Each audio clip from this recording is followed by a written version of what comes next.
piece in Barron's today. It's actually an interview with a financial advisor, Jonathan Shenkman, and he shares some strategies that he uses when people, clients specifically, panic. And I'll tell you, none of this was groundbreaking for anyone that works in this industry, but I do think it's kind of educational to understand how financial advisors guide people through, because it is a big part of the job, is educating people on what is normal and abnormal in markets and what to expect, and then navigating when things get hairy through that difficult period of time. And so he has, I think it's 5 different tips that he uses with clients when they say, sell everything and put it in cash because I'm terrified. And that can happen in many different times. Anyone that has worked in this business has dealt with it before.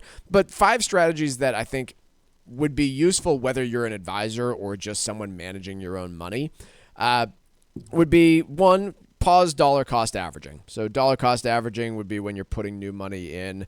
That way you're not selling, you're not sticking with your plan of continuing to invest new money, and that's the whole point of dollar cost averaging, is buying more shares when markets are down.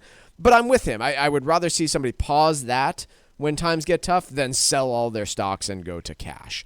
Stop reinvesting dividends and income payments. So many people will reinvest all the dividends they get paid, and so you could pause that and have that paid to cash instead. If all that fails, rebalancing to a more conservative allocation. So that would be okay, I'm not going all to cash, but I'm going some to cash.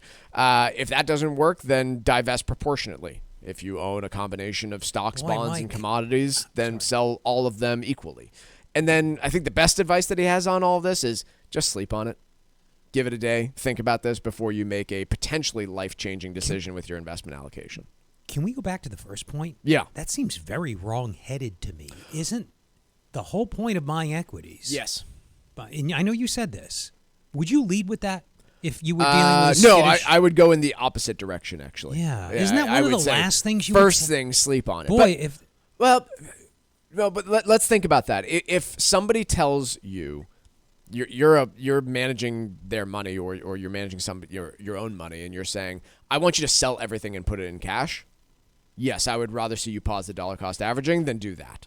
Oh, if it's either or, if sure. If it's between those two, I'm taking that. Yeah. But what 100%. if they didn't know they could do the former and they said, good idea, let's do both? Yeah.